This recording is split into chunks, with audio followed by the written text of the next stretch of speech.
You see the planet, basically.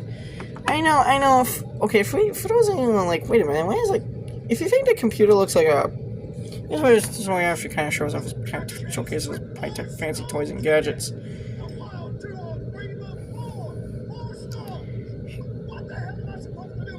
Here's a where he kind of like goes on a bit of a rant, calling out the Mangaloids for their incompetence.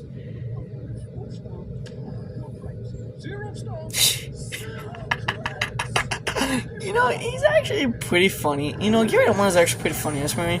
Well, I actually liked him. Well, I think his performance in Lost in Space was a lot better, honestly, than his performance here. Mainly because his performance in Lost in I actually liked him a lot more in Lost in Space than this movie, but he's actually still really funny in this movie. His performance is actually pretty hilarious, honestly.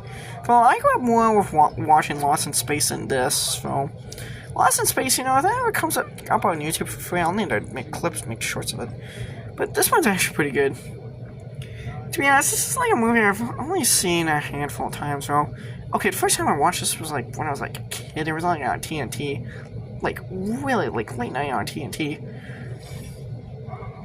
Does anyone here remember when TNT used to do late night movies? Late night movies on TNT? Does anyone remember TNT? I feel like TNT is kind of become a vanish off the face of the earth. I feel like TNT has like vanished off the face of the earth. Anyone feel like TNT is kind of obsolete? Well, I think it's been integrated in HBO Max. I think nowadays.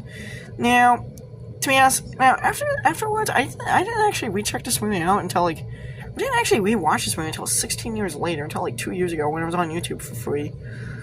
When it was on YouTube for free, fads. And now I can make shorts of it. Now that I have a YouTube channel, I can make shorts of this movie, so... Honestly, this is like one of those movies I think, honestly, after watching it the first time as a kid, it kind of eluded me for years where to find it. Couldn't find it on streaming, couldn't find it on anywhere. It's like one of those movies I tried to find, and I was like, looking, searching for it, and I couldn't find it anywhere. So it popped up on YouTube 2 years ago. Popped on YouTube's free movie selection. There's a New York City backdrop. Here's where you see a Zorg. Basically has his men. Now this movie has some insane fashion costume designs. Now designs famously look best. He actually hired a few French fashion experts with French fashion is known for its extremely elaborate, like just out there, like basically like kind of what the fuck kind of looks out there. There's this chick. I'm not a fan of her haircut.